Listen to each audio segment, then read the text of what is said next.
Well, hello everybody. Welcome back to the channel. Thank you guys all so much for tuning in.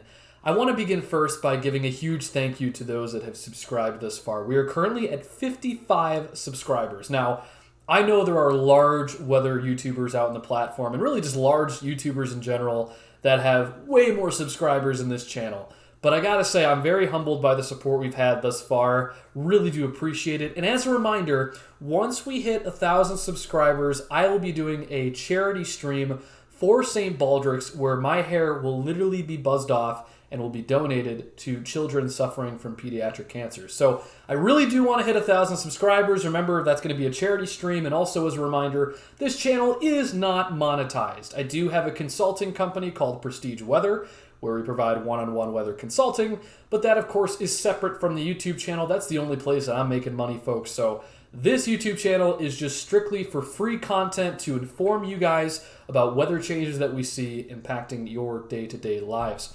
Over the last couple of weeks, we've been talking about tropical weather, and we really saw an uptick in Atlantic activity over these last few weeks with Hurricane Lee that has finally moved through the northeast New England region back up towards the Canadian provinces. We right now have Hurricane Nigel, which is currently not impacting the lower 48 and is not expected to, at least here in the immediate term. We still do have a lot of activity out in the Atlantic, but of course, at the moment, this is not an immediate threat. So we now turn our attention back to the lower 48, where we are expected to have a severe weather setup going into the middle of this week. And while we've covered tropical weather, if you've noticed, we really haven't talked much about severe weather.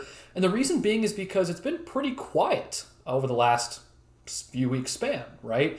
The only severe weather that we've seen has really been predominantly in the Four Corner states in association with this Pacific jet. And this jet stream has pretty much cut across the southwestern portions of the United States. It's being lifted up because, remember, that moisture moves over the Rocky Mountains and then will condensate and precipitate. So that's where we're really getting our shower and thunderstorm activity from, and that's really where we've seen pretty much the severe weather activity been. And it hasn't been widespread. It really hasn't been significant. There have been some severe events going into the Northeast sometimes. There was an isolated tornado event there in Rhode Island and Delaware. But for the most part, it's been pretty quiet, right? We're actually going to see that start to uptick beginning this Tuesday, where our severe threat is going to begin in the panhandles of both Oklahoma and Texas. We do currently have a severe risk out for those folks, and there also is the potential for that severe weather threat to shift east into the Central Plains. We're going to break all that down during today's video, what severe threats we're going to expect, what type of storms we're going to see, and just really give you all the information you need to be weather aware. That being said, be sure to like and subscribe, share with family and friends for those who will likely be impacted by these weather events. And also, these weather uploads will happen during the evening going forward. So these weather videos that I do, at least in the foreseeable future, will be uploaded during the evening and nighttime hours. So I will try to get this out during that span. Unfortunately, in the mornings and afternoons, guys, my schedule is pretty booked for the foreseeable future. So fear not, we will still continue to be active on this channel. I'll provide daily uploads as much as I can. And with that being said, let's get into today's weather video. So we're going to begin first by taking a look at pivotalweather.com. This is actually providing us the current Storm Prediction Center Day 2 outlook, which shows a slight risk of severe weather from Oklahoma City back down towards the Red River Valley of both Texas and Oklahoma, and even getting towards the Dallas Metroplex. And this is going to be a slight risk for the potential for some significant severe weather to move through by the time we get to your Tuesday, likely Tuesday afternoon and evening. By the way, if you can tell by the video, in previous videos what I did was I set up a PowerPoint, but what I want to do this time is actually provide you more of like a live kind of think through of what I see. So anytime that a meteorologist goes through a lot of the products in order to diagnose the severe weather setup, you're actually going to see this live during this video. I know the video is not live, but you're going to see it in real time, of how I help to kind of decipher severe weather, what I look for, what maps I use. You're going to see all that in real time during this video. So it's a different format. Let me know if you guys like it. But I want to just kind of dive right into it. So we do have the slight risk, like I mentioned, for both Oklahoma as well as extreme north central Texas. It does break down the individual categories. So here's the tornado chance, less than 2% for, of course, our hail. We have a 15 sig. We're going to talk about why that is here in just a moment. And then finally, with our wind, we just have a 15. So when the Storm Prediction Center issues a 15 sig, what that essentially is saying is not only is there a slight chance of hail, but there's also a chance of that hail being significant, much greater than, say, an inch and a half in diameter. So we're going to break all that down as far as why that thinking is the way it is, why we don't have a Tor threat necessarily, or why our wind is a 15%. We'll talk about that here in just a moment. Let's take a look at the discussion, because I think there's a lot of detail that we can extrapolate from this. So the synopsis says that a relatively zonal mid-level flow is expected across much of the U.S. Tuesday, though an upper trough is progged, which means forecasted, to dig southward across British Columbia toward and eventually into the Pacific Northwest. Otherwise, multiple mid-level perturbations embedded within the quasi-zonal flow will cross central portions of the country. At the surface, lee troughing is generally progged across the plains. Some northward transport of low-level moisture, diurnally mixed destabilization, which combined with ascent provided by the aforementioned mid-level perturbations will support rounds of scattered strong severe thunderstorms over the southern plains during this period. Okay, to anybody, right, it doesn't matter where you're at in your weather expertise. If you're somebody that's all the way to a novice, you're going to be reading that and going, what the hell are they talking about? What I'm literally going to do during this discussion is show you what they're talking about and sort of take this more of a visual approach as opposed to text. Because let me tell you something, as somebody that originally got into meteorology, when I first started reading these things, I was confused by a lot of the terminology they use. It can be very overwhelming. So the whole purpose of this video is to show you what's going on, look at the maps that are relevant and important to diagnosing the synoptic features that they're referencing, and then circle it and tie it all back to kind of what the forecast is for Tuesday and why we reach those conclusions. They, of course, mention the low-level jet. They're talking about an upscale growth into an MCS. That's very important, and my marker is very fat right there. Growth into an MCS possible. So we'll talk about all that as to why. But that's significant, right? It also says, given the likelihood for supercells within the moderately unstable environment, large to very large hail will be possible with the initial convection, though locally damaging wind gusts may also occur given the deep mixed layer and resulting subcloud evaporative effects. So what I can gather from this, I mean, just to be really broad and just scratch the surface, is there is the potential for supercells initially, before then we start to see more of an MCS. And when we talk about MCS, we're really referring to a large complex of showers and thunderstorms that can span hundreds of miles. So we're going to get into all that here right now. So one of the things that I like to do, and by the way, Pivotal Weather is a wonderful tool to use. I strongly recommend it. I love to just look at the overall synoptic pattern. I want to see what the jet stream's doing. I want to try to identify troughs and ridges. So the first thing that I want to look at, I'm going to just look at the GFS, because these medium range or long range models actually do a pretty good job at identifying these pattern shifts or these jet stream perturbations, kind of like what the Storm Prediction Center is talking about. It may not be able to identify every little detail, but at least on a broader scale, it can show us what the pattern shifts look like. Okay, so I'm going to start first with the 200 millibar height. And this is what we consider our upper level jet. And as you can see, this is what's forecasted, right? At least at the moment, we have this ridge of high pressure that's down here towards central Mexico. But then if you notice, your jet flow, you actually have a ridge embedded within another ridge. So it's kind of weird, right? You have a ridge, so kind of this area of high pressure out towards the Canadian provinces of Saskatchewan and Manitoba that extends all the way down into the Dakotas. But then right here off the Pacific, this is what we call our Pacific jet, because this is westerly Pacific flow. So we see pretty strong winds aloft. And remember, 200 millibars is definitely north of, say, 8 to 9 kilometers high. It's very high up in the atmosphere.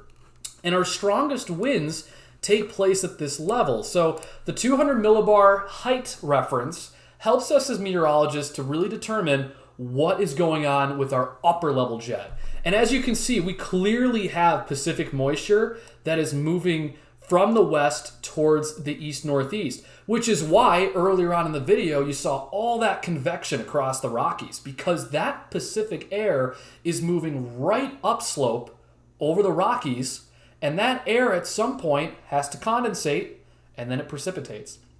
So if you're wondering the reason as to, why there's so much shower and thunderstorm activity in the Rockies as of late, well, you can thank your Pacific jet for that. That certainly has helped provide that sort of moisture advection from the Pacific to essentially slope upwards over the Rockies.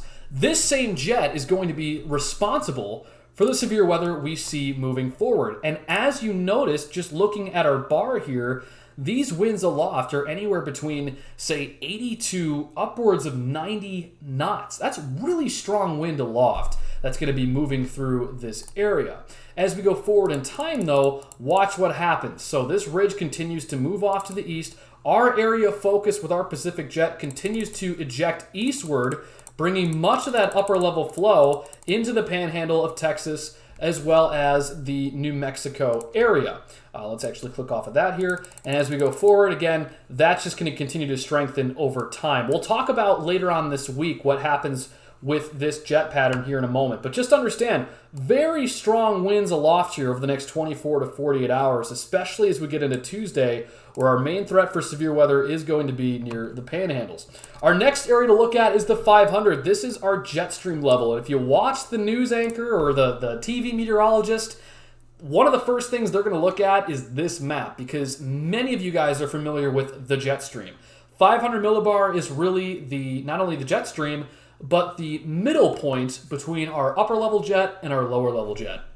So as we go forward, you're going to notice a new feature, right? We established the fact that we have an upper level jet with our Pacific flow aloft.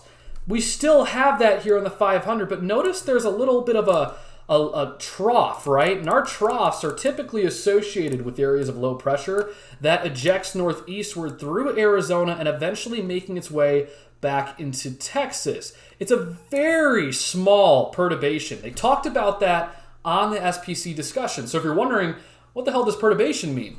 Well, that just means this little kink within our jet stream. You see that little sort of divot, right? And you can see it ever so slightly right over Death Valley and extreme west central Arizona. That is what we call a jet perturbation, which sometimes can produce areas of low pressure. In this case, that's what we expect to happen. But also with that, you get winds, right? Very strong mid-level winds, 46 to 50 knots. Now, one thing to note is when we go from the upper level jet down in our layers, say from the upper level jet down to the surface, we should expect to see our winds continue to decrease due to friction, especially as we get really, really close to the surface.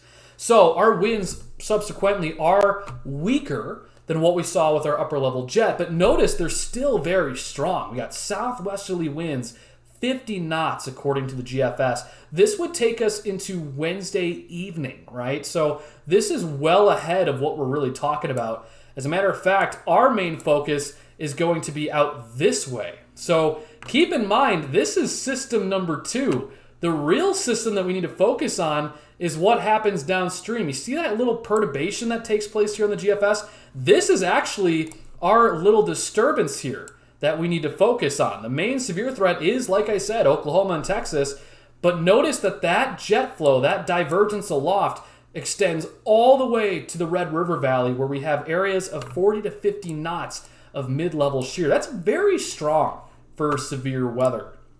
850, this is our low-level jet. If we're talking about anything with moisture advection, veering, if we're looking at supercell development, 850 really is the holy grail for that. So let's go forward in time here and look at that explosion here. You can actually make out an area of high pressure. You actually have two, right? Area of high pressure number 1 is over the central area of Mexico, right? Or central region of Mexico. We talked about that at the top of the discussion. But then you also have an area of high pressure here in the Gulf. And if we know anything about high pressure, ladies and gentlemen, we know that high pressure rotates clockwise in the northern hemisphere. So if we follow our wind barbs as we go forward into the rest of Tuesday, going into as early as Tuesday afternoon, you have very strong southerly flow, and that's due to the clockwise flow from that area of high pressure out in the Gulf. Look how strong your southwesterly winds are at the 850 level. We're talking about 37 knots, which is really, really strong, right? And also, we're going to take a look at some profiles here towards the end of the discussion just to really highlight what we're looking at. Keep in mind, this is the GFS. We're also going to take a look here during the video at our convective allowing models that will give us a little bit more detail on the kind of convection we're expecting for your Tuesday and possibly going into the rest of the week. So let's go ahead and erase this. We're going to go ahead and actually hop over to the NAM now. I just wanted to use the GFS sort of as a nice diagnosing tool for what our jet pattern is going to be going forward. If we want more of the ingredients-based forecasting, I highly recommend using any of the convective allowing models. We'll start first here with the WRF, which is a wonderful tool. And actually, I might look at the NAM 3K first. And we're going to begin by just taking a look at what the reflectivity is, because I just want to see what type of storm mode the NAM 3 kilometer is kicking out for Tuesday. If there's one thing to note, and I caution anybody that uses the NAM 3 kilometer, this model has a linear bias. What that means is it may have a difficult job at rendering supercells. It tends to have a bias towards outputting more linear segments of thunderstorms. Other models do resolve supercells better, but the NAM 3K has that bias to where it doesn't do it well. If you're wondering why that's the case, it's because it's on purpose. Their models have different biases in order to provide different outputs, and for those different outputs to give different interpretations of what's going to happen. Sometimes when you get a lot of those models to agree, that can actually increase your forecast confidence. So it actually does help. You might not think it does, but it actually does increase our forecast confidence. That being said, here's a look at the current reflectivity on the 12Z. And let's actually move up to 18Z because that is the most recent here.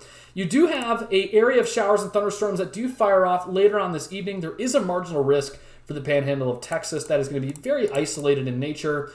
Should be affecting mainly rural areas of Texas. And then as we go into your Tuesday afternoon and evening, watch what happens. There's your convective development right along your frontal boundary. We're going to break that down as to what kind of fronts we're dealing with too.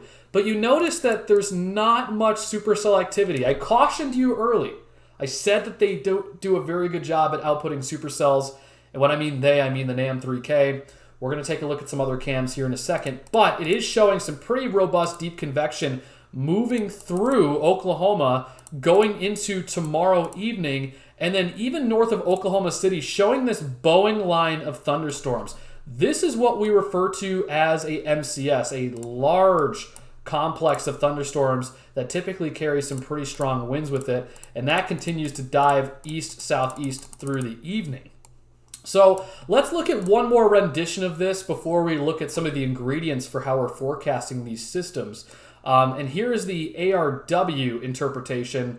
And let's see, pretty much the same thing, a little bit different of a placement for some of this convection. And you know what? I think I'm also on the 12Z. This is a little bit dated, but it is showing these storms growing upscale very quickly as we move into the evening hours. So let's actually head on back here. We're going to just look at the we'll look at the NAM 3 CONUS on this one because I'm really intrigued to see how this plays out.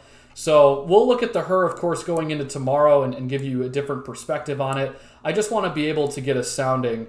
So yeah, let's just stick to the NAM CONUS just for the sake of looking at the ingredients. We're going to look at, of course, CAPE to start. And this is important because if we want any severe weather activity, ladies and gentlemen, I want to know how robust the environment is. What is our thermodynamic profile? Do we have a really charged up atmosphere or is it not so much? We're going to take a look at that here right now, and we'll look at most unstable CAPE. This is taking the entire profile and telling me what area has the most energy. Out of that entire profile, give me the most unstable convective available potential energy. And as you see, going into Tuesday, watch what happens here. Boom, that is a really large plume of CAPE, 3,289. You can actually make out your low pressure system out towards the panhandle. We actually aren't able to take a sounding on the NAM CONUS. We'll look at the NAM here in a second for soundings. But point being, we have a very robust Cape profile extending from the Panhandle, getting back towards central Oklahoma. I also want to look at the lapse rates because keep in mind, this is very dry air in the southwest. So 700 to 500 millibars, if we have westerly flow, that Pacific jet we talked about, well, I would also expect that to bring some dry air with it. So let's take a look at the lapse rates here and look at that. Just as I suspected, you have lapse rates 8.0, 8.1. This is getting into Tuesday night, 8.0. This isn't even surface level lapse rates, guys. This is in the mid levels. That is a very unstable atmosphere. When we talk about lapse rates, we're talking about our temperature decrease with height. As our air parcel ascends through the troposphere, it is decreasing its temperature with height up until it reaches what's called the equilibrium level. So if my lapse rate from 700 to 500 is 8.0 degrees Celsius per kilometer, that's saying that my air parcel is decreasing 8 degrees Celsius per 1 kilometer. That is very steep, meaning that my parcel is rapidly cooling, and that, of course, can lead to some pretty robust convection that can tower pretty high up and also subsequently produce a pretty good hail core. So I can certainly understand why the Storm Prediction Center put out a 15 sig of hail for central Oklahoma, right? Reason being is because our lapse rates are pretty steep, and you're going to see that here in a forecast sounding in just a moment. We will break all that down, and that should hopefully provide you guys a visual as far as what to expect going forward. Now, one last thing that I want to look at, because we're dealing with the Panhandle, I want to see what's going on with our frontal boundaries. Do we have a dry line? Is this going to be a warm front, cold front? What's going on with this particular setup? So as we go forward in time here, let me switch over to dew point. We can see, watch what happens. Look at that. This sort of disbanding of the dew points is actually thunderstorms moving through the region. But as we go into Tuesday, do you see what's going on out towards the Panhandle? Notice how this dew point demarcation sloshes, right? So you have an eastward progression, then it sloshes back. It's sort of like a bow and arrow. It shoots and then ricochets. Well, that is a huge indicator of a dry line. Anytime you see your dew point demarcation between dry air and moist air sloshing around like that, that is a huge sign that we have a dry line moving into the region. That dry line is significant to severe weather forecasting. That really is the difference between whether or not we see supercell development, discrete supercell development, hail development, and potentially even tornadic development. It's a huge component to severe weather, and it can actually make your atmosphere incredibly unstable. So if we can look at our wind barbs just on the dew point, you can actually see what's happening. So let's point your attention to this. We have that southeasterly/southerly flow. That's from our high pressure out in the Gulf that's clockwise advecting moisture into the region. But then out towards the west, this is your backed wind, so that's indicating a cold front. But if you notice, you actually have southwesterly pointing wind barbs. And what that means is that is essentially your dry line. Anytime you see winds out of the southwest, that is a pretty good sign that you're dealing with the dry line if you couldn't even pick out the sloshing. So even if you didn't see the dew point sloshing as a sign, you can still look at the wind barbs and see that this is a dry line. Because anytime you have southwesterly flow, it is a pretty good chance that that's what you're dealing with. So right out of the gate, we looked at Cape. We looked at our overall synoptic pattern with our jet stream. We looked at our dew points, right? All these factors, we're trying to identify what the severe weather setup's going to be. I can tell you right just by looking at the NAM 3 kilometer, without even looking at the other convective allowing models, this is going to be a pretty robust severe weather event tomorrow. Just by the parameter space that is involved here. This is a very charged up environment.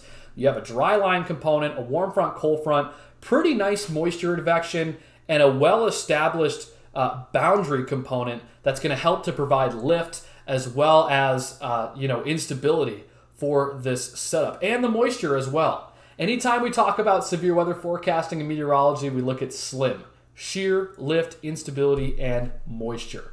speaking of shear, that's the one thing that we haven't really talked about. So we're going to head on back over to the NAM, and this is the 12Z. We'll focus back on the 18Z, and we're going to pull a sounding for this area, and I hope that I can get a pretty decent one. This is going to be 18Z on Tuesday, so we're talking about roughly mid to early afternoon of your Tuesday. So we'll take a sounding here in Oklahoma and just sort of get an idea of what our parameter space is. And here we go, right? So we have Cape that's developing. It doesn't really show the sort of environment that we're dealing with. So let's get a better sounding here. Actually, what I'm going to do is I'm going to cheat a little bit. I'm going to pull up Supercell Composite and pull a better sounding. I mean cheating because typically I like to pull up the Cape profile instead of reverting to my shortcut of using Supercell Composite. But I do want to take a look at that to see if I can pull a pretty decent sounding here. So our conditions and our parameter space really doesn't amplify until the evening hours. So let's take a look at the worst of the worst here with our sounding. This is relatively elevated, so let's go a little bit earlier in the day. This would be around 21Z, so early evening. Gosh, okay. This is my sounding. All right, so this is taking a look at the NAM model, and wow, there is a lot to talk about here. So let's start first with our Cape. We have 3,157 joules per kilogram of Cape. That is a very unstable atmosphere. Your most unstable is at the surface, being 3,157. Notice your temperature and your dew point. 89 degree dew point, or excuse me, 89 degree temperature, right? So we're going to get really damn close to 90. And then you have a dew point of 65. Notice how your temperature from the surface going up until the time that your parcel condensates, around 3 kilometers, look how sloped your temperature is with height. That's indicated here in our surface to 3 lapse rate. Nearly 9 degrees Celsius per kilometer.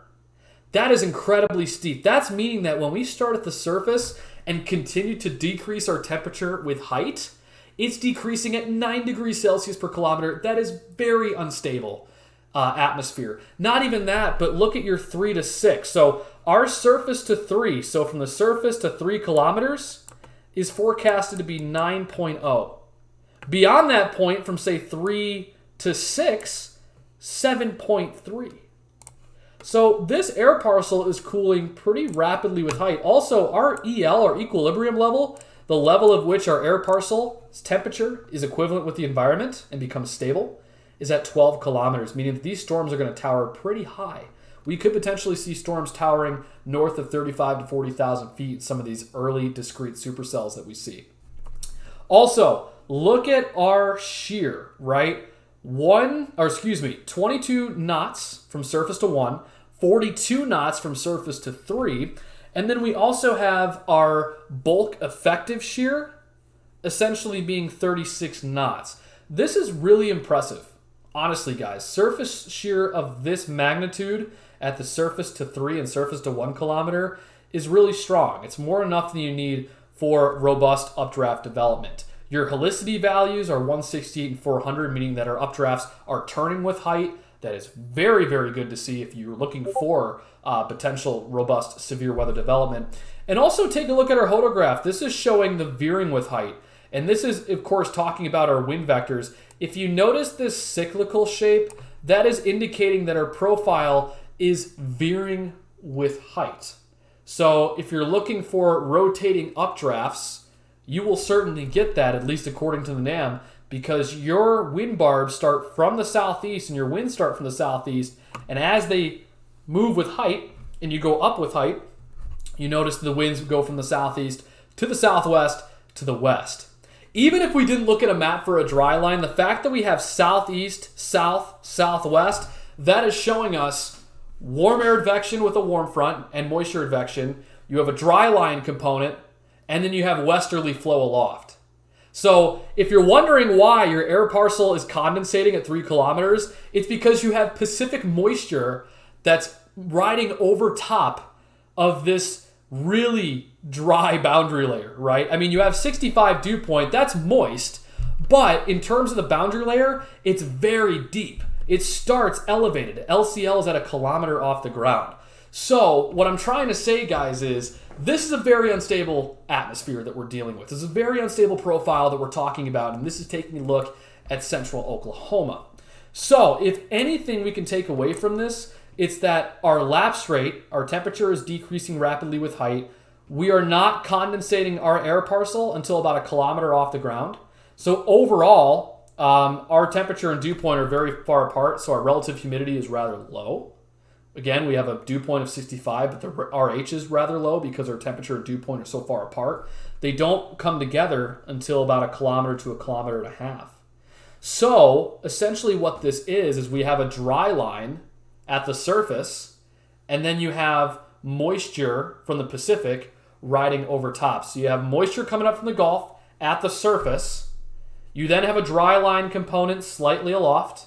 And then you have Pacific moisture riding over top of that. So as you can tell, there's a lot of mechanisms going on at once, guys. But this is a textbook Texas Panhandle, Oklahoma setup where we have a dry line, cold front, warm front, also known as a triple point, which is going to help to initially produce some discrete supercells as well as likely some pretty strong complexes of showers and thunderstorms, and particularly an MCS. One last thing that I wanted to look at before we call it a day is I wanted to show you the boundary, right? So we mentioned there's a cold front involved with this, and as you can see, right, it's very hard to really pick it out here on the NAM. If we were to look at the HRRR, we might have more success doing that. But one of the things that I really think is going to come of this is that a lot of your wind shear is going to be sort of in this area of central Oklahoma. Why does that matter? Because if we're talking about MCS developments, or these large bowing segments of showers and thunderstorms, your deep layer shear, if it's parallel to your cold front, then you're going to be promoting a lot of cold pooling. And so if we get discrete supercells out near Texas, by the time that eventually catches up to the front, we should either see those storms decay or we should see them cold pool out. I would suspect that the worst cold pooling is going to be in central Oklahoma. Some of the models that we picked out during this discussion actually show initial sort of cluster developments and then eventually bow out, like we saw during the video today or during the discussion. And the reason why is because if I was to draw you a cold front, what I think is going to happen here is we're going to have that cold front draped right across central Oklahoma by the time we get to Wednesday evening. Our bulk effective wind shear is going to be parallel to the front.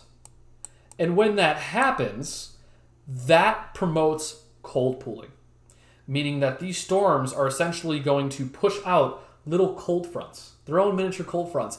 And those will eventually merge into one big little cold pool, which is how we form our bow echo and our big MCS complexes. So a lot of the models are showing that, and honestly, I'm not surprised. What it comes down to at this point, ladies and gentlemen, is going to be the timing of these thunderstorms, which right now are currently slated for late afternoon, early evening, but also storm behavior, right? It's going to be interesting to see if we see any supercells out in the Panhandle. It also comes down to sort of what the models show going into tomorrow. We are going to get more guidance tomorrow morning and afternoon. I will have a video updated for you guys in the evening. We'll probably look at some radars too and kind of look at the current conditions. But I would not be surprised if the best chance for wind and damaging winds is going to be along that cold front in central Oklahoma. There certainly does run the conditional risk for some supercells, and that's certainly the case. But like I said, I think the main threat here for significant winds and widespread damaging winds is going to be the Oklahoma City Metroplex, getting down towards the Red River Valley by the time we get into your overnight and into Wednesday morning. I hope you guys enjoyed the video. This was a kind of an impromptu discussion, and it sort of shows my thinking behind the scenes of how I decipher all this data and how I go about sort of understanding what the environment is now and then forecasting ahead to what the changes are going forward and what we can expect for your Tuesday and going into the next couple of days. I will say there also is the chance for severe weather going into the rest of the week. There's a lot of model inconsistencies there we have to work out, so I'm not going to advertise it now, but we certainly can talk about it during tomorrow's video. But as I said, I hope you guys enjoyed the video today. This is a totally different format. Let me know your feedback on it, because I think this is kind of cool to do. It's a little bit different. Be sure to like and subscribe. Share with family and friends who will likely be impacted by the severe weather that goes for folks in Oklahoma, Texas, getting back up into the Central Plains. And we will see you tomorrow on our next weather video.